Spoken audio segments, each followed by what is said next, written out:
Thomas Anderson, the CEO of Apex Motors, had built a successful empire over the years, one that was deeply rooted in the values of fairness, quality, and customer care. However, as the company grew, so did the layers of bureaucracy and distance between him and the front lines of his business. Though reports and data suggested that the dealership was performing well, something didn't sit right with Thomas. He began hearing whispers, complaints about customer service, about staff ignoring certain clients, and about the disparities in how people were treated depending on their appearance. This gnawing feeling led him to a decision. He would go undercover. Disguised in a simple polo shirt and worn jeans, Thomas stepped into one of his flagship dealerships in Austin, Texas, intending to experience it from a completely different perspective. He wasn't there with an entourage or a team of assistants. It was just him, blending in as a regular customer. He wanted to see firsthand how the employees interacted with the customers, especially those who didn't fit the mold of a typical car buyer in a luxury dealership. There was no better way to understand what was truly happening than to walk through those doors unnoticed. The goal was clear. He was searching for authenticity in his business's culture. As he entered the dealership, Thomas immediately noted how different it felt. The showroom was sleek and polished, with luxury cars gleaming under the lights. The air had that familiar scent of new cars and fresh coffee, but there was something off about the energy. Salespeople moved around, busy and engaged with customers who seemed to fit a certain image, well-dressed, confident, and affluent. Meanwhile, Thomas, dressed casually and without the usual markers of power, went largely ignored. The lack of attention wasn't accidental. It was an unsettling reminder that sometimes appearances could make or break a customer's experience, even at Apex Motors. Despite the busy atmosphere, no one approached him. Thomas stood at the entrance for several minutes, allowing himself to become invisible in plain sight. He watched as the staff interacted with other customers, some of them engaging warmly, others with the kind of practiced enthusiasm that made it clear they were used to catering to wealthier clientele. He could feel the subtle hierarchy at play, where certain customers were treated with deference while others were left to wait. This wasn't the customer service culture he had envisioned when building his company. It wasn't about the car they drove or the clothes they wore. It was about respect and fairness. After standing unnoticed for what felt like an eternity, Thomas finally decided to take action. He made his way to the counter, where a young salesperson was finishing up with another customer. He stood there, hands in his pockets, trying to remain as inconspicuous as possible. When the salesperson finally turned her attention to him, there was no warmth in her greeting. No effort to build rapport, just a transactional exchange. He asked about a particular car, a simple question, but her response was curt, barely engaging. There was no attempt to make him feel valued as a customer. It felt like he was an afterthought, an inconvenience to be dealt with only because he had asked. While the interaction with the salesperson felt off, what happened next would change everything. As he moved through the showroom, Thomas overheard a conversation between two customers behind him. They weren't speaking loudly, but their words carried just enough for him to hear. They were discussing him, his appearance, and making assumptions about his worth and his ability to afford anything in the dealership. The man spoke first, his tone laced with condescension, saying, "She probably can't even afford it." His companion laughed and added, "Yeah, I bet they'll run her credit and send her packing." The comments stung, not because they were directed at him, but because they reflected something much deeper, the bias that still existed, unspoken, in the walls of his dealership. Elijah remained silent for a moment, letting the words sink in. He stood frozen, not out of anger, but out of a strange sense of disbelief. The biases he had heard about were real, and they were happening right in front of him, unnoticed by most. He didn't need to react immediately. His goal was never to call out individuals on the spot. He simply needed to understand the culture from the inside and witness how his employees treated people who didn't fit the mold. But now, hearing the derogatory comments, he realized that there was more at play than just poor service. It was an issue of systemic bias and a lack of respect for all customers, regardless of their background or appearance. Thomas walked into the dealership with a sense of quiet determination. His plain polo shirt and worn jeans were a stark contrast to the usual sharp suits and designer labels that adorned the other customers. He blended in seamlessly with the crowd, but that was precisely the point. As the CEO of Apex Motors, he could walk into any of his branches at any time, but he had chosen to dress as an ordinary customer for this visit. Today, he wasn't the CEO of a successful business empire, he was just another person, a face in the crowd. He didn't want the luxury of special treatment or the deference that came with his position. Instead, he wanted to see firsthand how his staff treated people who didn't carry the outward symbols of wealth. As Thomas stepped into the showroom, he immediately felt the difference in the air. The lighting was bright, the cars were gleaming, and the atmosphere was generally calm, but something felt off. He glanced around, noting the obvious divide in the attention being given to the customers. Several salespeople were engaged with a well-dressed couple near the luxury car section. There was an energy in the air as they smiled, nodded, and spoke eagerly about high-end models. Meanwhile, Thomas stood by the door, unnoticed, his presence barely acknowledged by anyone in the room. The receptionist didn't glance up, and the salespeople continued chatting among themselves. It was as though he didn't even exist, as if his presence didn't matter in the slightest. Thomas wasn't surprised, but the lack of attention still stung. He stood there for several minutes, giving the salespeople time to acknowledge him, but they were all too absorbed in their well-dressed customers. A part of him had expected this, a subtle form of bias that had likely become ingrained in the dealership's culture over time.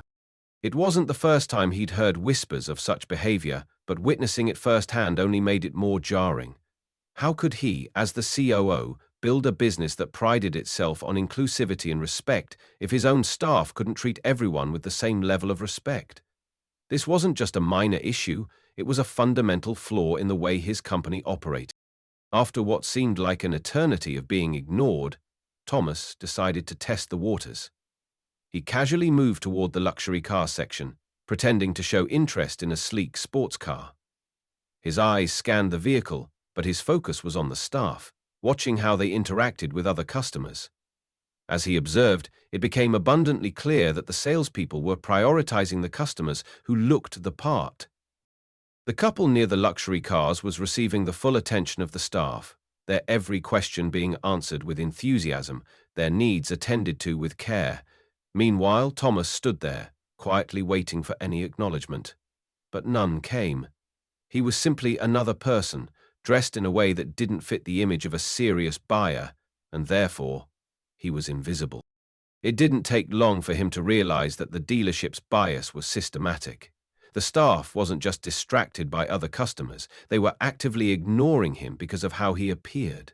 The lack of attention he received wasn't a coincidence. It was the result of an unspoken assumption that anyone not dressed in a certain way couldn't possibly be a legitimate customer. Thomas's heart sank as he took in the reality of what was happening. The customers who had the right look were treated like royalty, while those who didn't were brushed aside. This was a dealership that was built on the idea of providing exceptional service, but the truth was they weren't practicing what they preached. They had allowed outward appearances to dictate how they treated people, and that was a problem. As he continued to stand there, Thomas couldn't help but feel the weight of the situation. He was a customer here, just like anyone else, yet he had been treated as if he didn't belong. This was more than just poor service. It was a deep-seated bias that permeated the culture of the dealership. He began to understand just how deeply these assumptions ran. Not only were the salespeople failing to engage with customers like him, but they were also setting an example for the rest of the team. How many others had been treated this way? How many people had walked into the dealership, hoping to make a purchase, only to be dismissed because they didn't fit the right image? The more Thomas thought about it, the angrier he became. This wasn't just about customer service. It was about respect. And right now, that respect was being denied to people who needed it the most. Thomas knew he couldn't let this go. As the CEO, he had a responsibility to ensure that every customer was treated with dignity, regardless of how they looked or what they wore. But right now, standing in the showroom, it was clear that there was much work to be done. He had come here to observe, But what he was witnessing wasn't just a few isolated incidents. It was the norm. The way people were treated at Apex Motors wasn't based on their needs or their worth. It was based on the assumptions made about them the moment they walked through the door. And Thomas wasn't willing to let that continue, not on his watch. The time for action had come. As Thomas continued to examine the sedan, his thoughts were interrupted by a conversation behind him. The car, a sleek grey model, seemed like the perfect fit for his undercover visit. Practical, reliable, and entirely unassuming. He ran his fingers along the smooth, polished surface, quietly inspecting the vehicle, but his attention was divided. Behind him, two customers, a man and a woman, were speaking in hushed tones. At first, their conversation seemed innocent enough, but as their voices grew clearer, Thomas could sense the shift in tone. The words they spoke began to carry a weight, one that made his stomach tighten. The man's voice cut through the air with an air of superiority. "Probably just some guy who's come in to look," he sneered. "You know how it is, people who can't afford to buy, but still want to pretend like they're in the market." The woman laughed, her tone dripping with mockery. "Yeah, probably just wasting time here. I bet he won't even make it 5 minutes before they run his credit and kick him out." The words felt like a slap in the face, and the sting wasn't just from the judgment about his clothing. It was the deep-rooted assumption about his worth as a person. Thomas stood there, his hands still resting on the car, but his thoughts were racing. He knew they were talking about him. Their words were full of assumptions based on nothing more than how he looked, how he dressed. He had intentionally dressed down for this visit, hoping to get an honest experience as a regular customer, but he never imagined he would be the subject of such a degrading conversation. The man and woman had assumed that because he wore a simple polo and jeans, he couldn't possibly be there to buy a car. They didn't see the man behind the clothes. The man who had built an empire, who had worked tirelessly for every step of his success. Despite the rush of emotions bubbling inside him, Thomas remained still, silent. He took a deep breath, allowing the words to sink in. As the CO, he could have easily confronted them right there, but he knew that would be the wrong move. He wanted to see how deep their biases ran. He wanted to understand how widespread this type of behavior was, so he stood there in silence, pretending to continue inspecting the car, though his mind was processing everything that was unfolding around him. The mocking tone in the customers' voices, their assumption that he didn't belong here. It wasn't just a one-off remark. It was a reflection of a much larger issue, one that Thomas had heard about through whispers from employees and customers alike. People were judged based on their appearance, on how they fit into some preconceived mold of who was worthy of respect and who wasn't.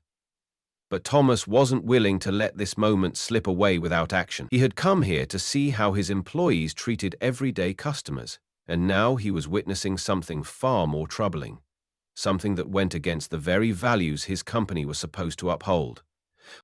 Thomas knew he couldn't ignore it.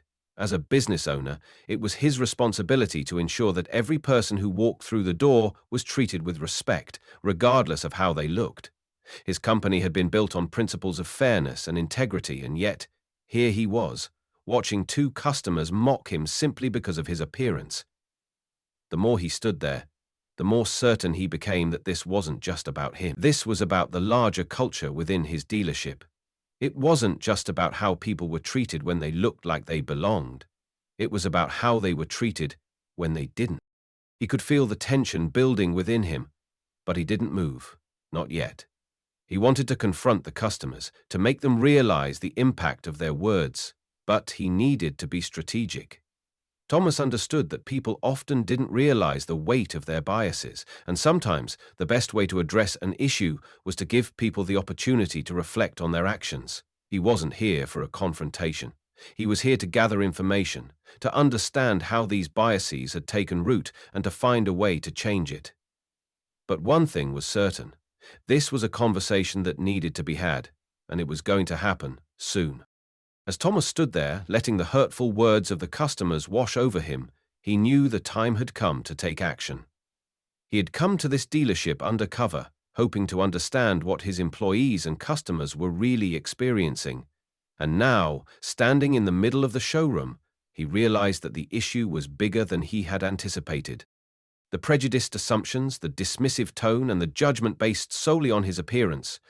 It wasn't just something he could ignore. He had built his business on values of fairness, respect, and inclusion, and now he was witnessing firsthand how those values were being ignored. It was time to confront the problem head-on. Without hesitation, Thomas turned and walked slowly toward the two customers who had been talking behind him. His movements were calm, deliberate. He had already processed their words, and now it was time for them to hear his. As he approached them, the man and woman stopped talking and glanced up, startled. They immediately shifted uneasily, their smiles faltering as they realized that the man they had been mocking was standing right in front of them. Thomas didn't raise his voice or act out of anger. Instead, he spoke in a measured, steady tone that commanded attention. "Excuse me," he began, making sure his words were clear. "I couldn't help but overhear your conversation. Were you talking about me?" The woman opened her mouth to speak, but Thomas raised a hand, gently signaling her to hold off. "I'm not angry," he continued, "but I do need to ask you a few questions. How would you feel if someone judged you solely on your appearance? What if people decided your worth, your value, based on nothing but what you were wearing? How would you feel?" The man shifted uncomfortably, his eyes darting away, while the woman fidgeted with her purse strap, clearly unsure of how to respond. Thomas kept his gaze steady, his calm demeanor a sharp contrast to the tension now hanging in the air. The man cleared his throat, attempting to explain himself. "Look, we didn't mean anything by it," he muttered. "It was just a joke." But Thomas wasn't ready to let them off the hook that easily. He leaned in, just a little closer, the weight of his words sinking into the atmosphere. "Do you know how hurtful that joke can be?" Thomas asked, his voice low but firm. "Do you understand that making assumptions like that, judging people because of how they look or what they wear, perpetuates a culture of disrespect and bias? It might seem harmless to you, but it's harmful to others. You can't just write people off because they don't fit the mold you expect them to." The silence between them stretched, the two customers now clearly uncomfortable under Thomas's direct gaze. The woman, who had been the more vocal of the two, seemed to shrink under his words. She nervously apologized, her voice weak. "We're sorry. We didn't mean to be disrespectful," she said, glancing at her companion. Thomas didn't immediately respond to the apology. Instead, he looked at them both, letting the silence speak for itself before he spoke again.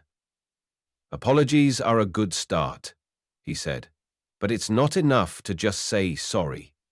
What really matters is that you learn from this moment. You need to understand the impact your words have on others." The man nodded, clearly uncomfortable but still trying to make light of the situation. "Yeah, we'll do better. It won't happen again," he said, though his voice lacked conviction.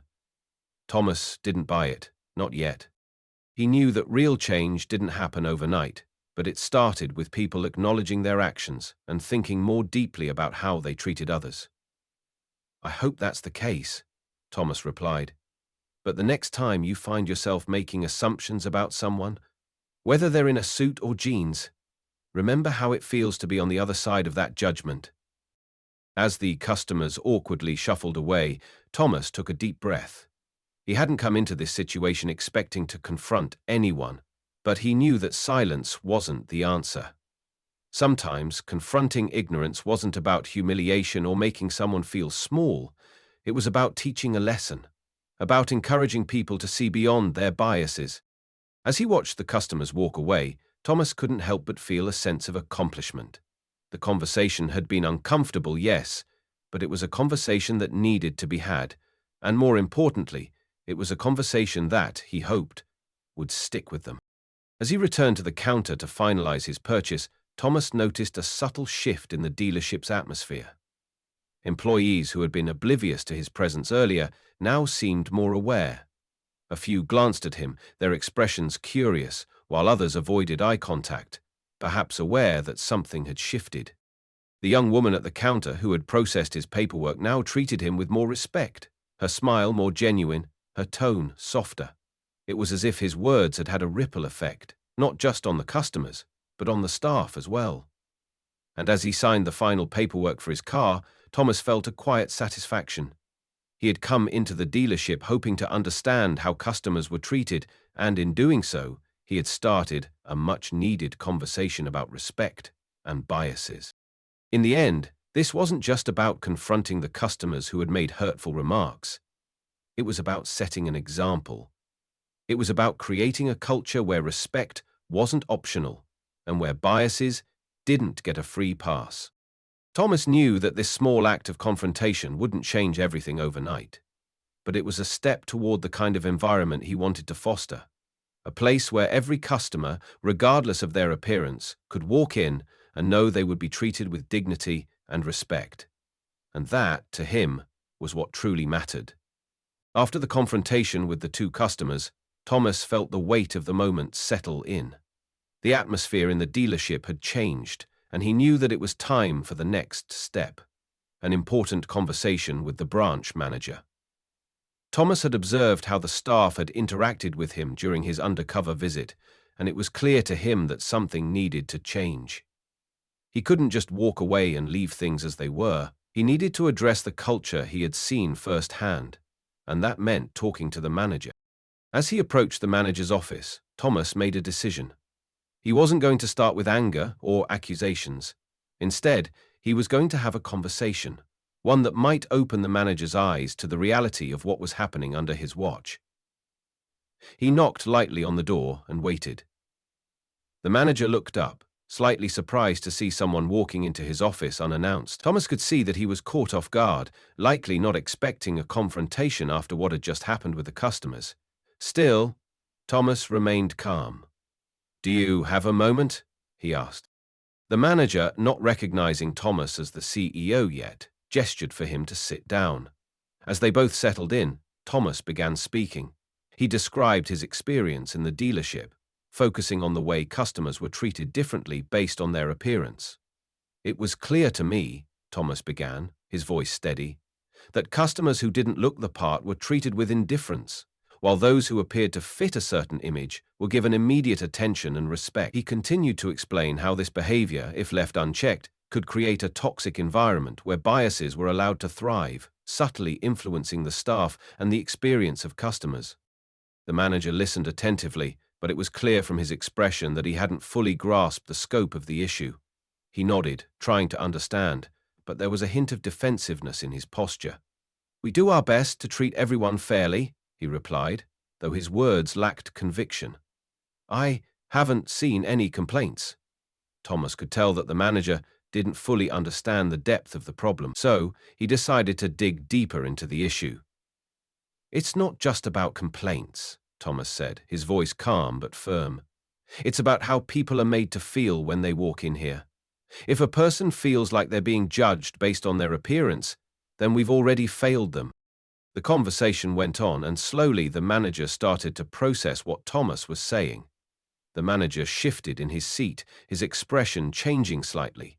He could see now that this wasn't just a simple complaint from an angry customer. It was a systemic issue. Thomas had pointed out the cracks in the dealership's culture, and now the manager was starting to see them too. But Thomas wasn't finished. He knew the manager needed to understand that this wasn't just a casual issue, it was a reflection of the values of the entire company. "Our customers should feel valued," Thomas continued, "not because they fit some mold, but because they are human beings with their own unique stories. Every person deserves respect."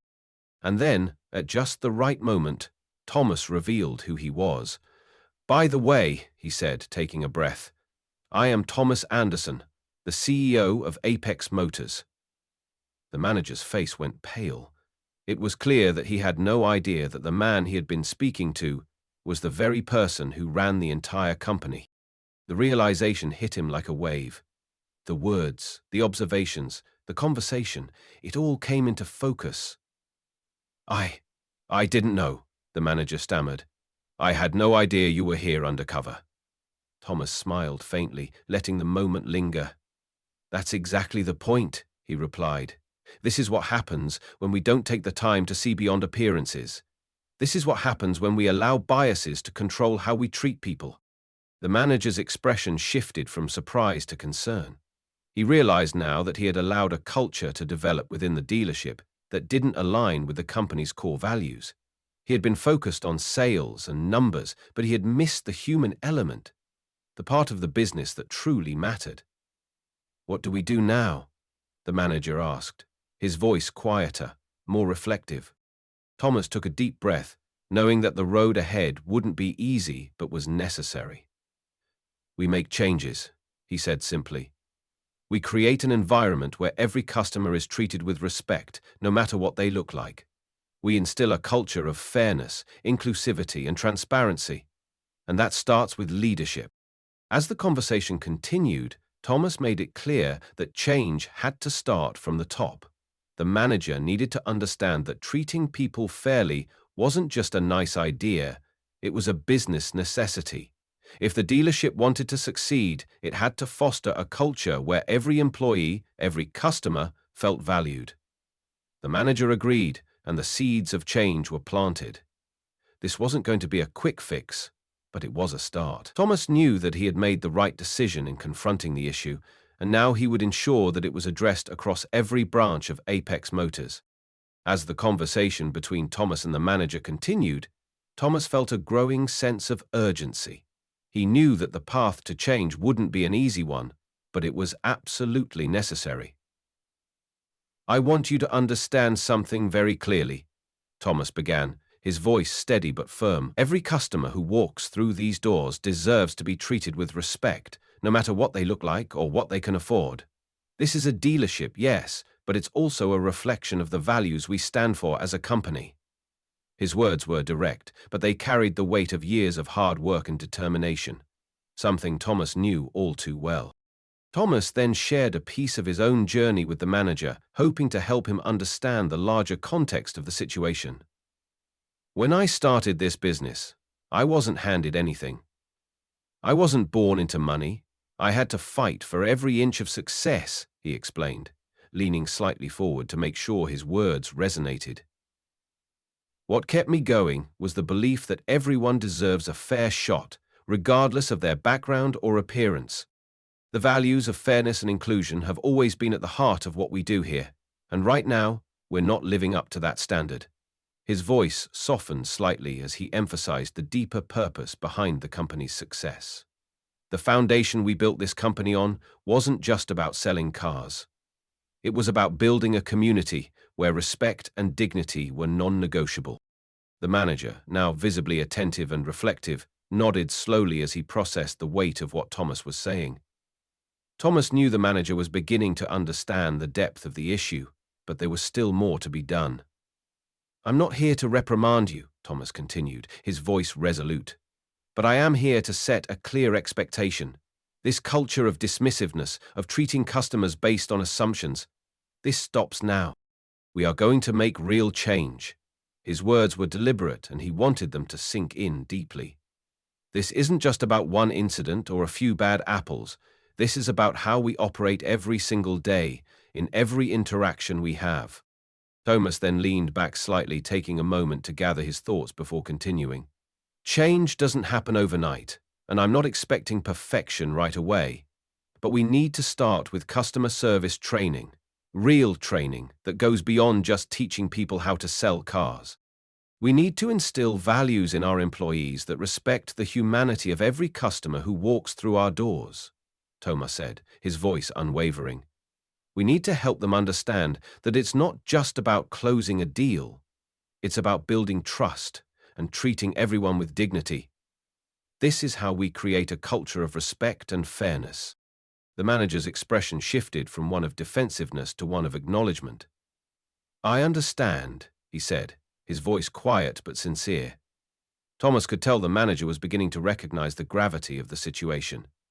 "And I agree. We need to change how we treat our customers, how we treat each other, and how we represent this company." There was a hint of relief in his voice, a sign that he wasn't just hearing Thomas's words, but was internalizing them. This was the turning point, the moment where things would begin to shift. Thomas took a deep breath, his gaze steady as he spoke the final words of their conversation. This is not just about better sales figures or meeting quotas. This is about doing the right thing, treating everyone with the same respect and care, no matter who they are or what they can afford. This is about changing the culture of this dealership so that it aligns with the values we say we stand for. I expect to see real changes starting today. He stood up, signaling that the conversation was coming to a close. I'll be back in a few weeks to see how we're progressing. I want to see how this branch transforms into a place where respect and fairness are the foundation of every interaction. Let's make that happen. As Thomas walked away, he felt a sense of purpose settling over him. The conversation had been difficult but necessary. He knew that implementing these changes wouldn't be easy for everyone, but he had made it clear that this wasn't a choice. It was a requirement. And as he left the dealership, he couldn't help but feel a sense of hope. He had set the wheels in motion for something far bigger than just a company transformation. This was about creating an environment where everyone, from the customers to the staff, felt valued and respected. And that was something worth fighting for. The aftermath of the confrontation with the customers at the dealership was palpable. Over the following weeks, the dealership began its transformation. The first step was the implementation of a comprehensive customer service training program. But this wasn't just your typical training. Thomas made it clear that the new curriculum would be focused on equality, fairness, and respect for all clients, no matter their background, appearance, or financial standing. He personally oversaw the development of the program, ensuring it addressed the core issues that had surfaced during his undercover visit. The dealership's employees were now required to undergo training that not only covered the basics of customer service, but also the importance of empathy, awareness, and confronting their own biases. Thomas watched as the employees participated in the training with a mixture of apprehension and curiosity. It was clear that many were initially uncomfortable with the idea of confronting their biases.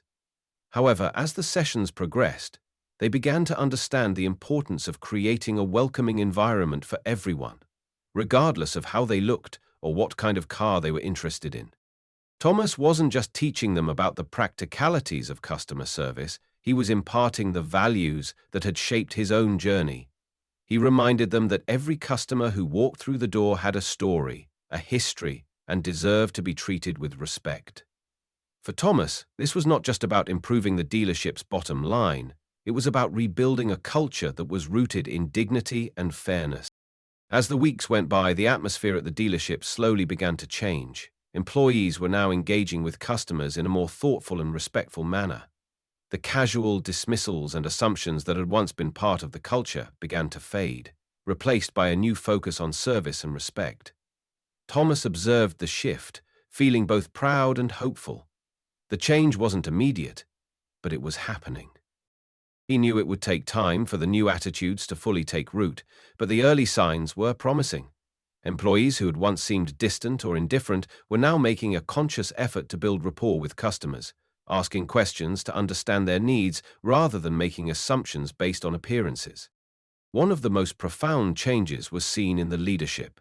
The dealership's managers, who had been less engaged in the past, started leading by example. They began practicing the principles of respect and inclusion that Thomas had emphasized during the training. The managers didn't just lecture their staff. They actively demonstrated how to treat every customer with the same level of care and attention. This shift in leadership behavior became the cornerstone of the dealership's transformation. No longer was it just about making a sale. It was about creating an environment where customers felt valued, heard, and respected. For Thomas, this experience was a reminder of how powerful awareness and empathy could be. He had seen firsthand how a small but insidious culture of bias and disrespect could affect both customers and employees. But he also realized that change had to start with those in positions of power. As the CAO, Thomas understood that his actions, words, and decisions set the tone for the entire organization. His commitment to creating a more inclusive and respectful culture wasn't just a one-time initiative, it was a lifelong commitment. And this experience had only strengthened his resolve to ensure that every location in his dealership chain upheld the same standards of respect and fairness. Looking ahead, Thomas was determined to apply the lessons learned from this incident across all of his dealership locations. He knew that the work wasn't done with just one training session or one set of policies. He would need to continue fostering an environment of openness, accountability, and empathy in every branch. This experience had reinforced for him the importance of leading by example, and he was committed to doing just that. Thomas wanted to ensure that his company's values were reflected in every interaction, whether it was with a customer, an employee, or even another manager. It wasn't enough to just talk about change. He was going to make sure that it was woven into the fabric of the entire company, from top to bottom, and with that, he knew that the dealership and the people who worked there would be better for it. As Thomas drove away from the dealership on his final day of observation, he felt a sense of accomplishment. The road to change wasn't always easy, but it was worth it. He knew that this experience would stay with him as he continued to grow and lead his company. The lesson was clear. No matter where you came from, no matter how you looked, every customer deserved the same level of respect and care. Thomas had taken the first step in transforming the culture of his dealership, but he was committed to seeing it through, ensuring that the changes made would last for years to come. And as he turned the corner, heading toward his next challenge, he felt more confident than ever that this journey was one worth taking. If this story resonated with you and you believe in the power of change, fairness, and respect, don't forget to share it with others who might need to hear it. We all have a role to play in creating environments that embrace inclusivity and dignity. And if you want more stories like this, filled with inspiration, challenge, and lessons about leadership, be sure to hit that subscribe button for Deep Inside HQ. Join us as we explore real moments that make a difference. Let's continue this conversation, because the best lessons come from those who dare to make change happen.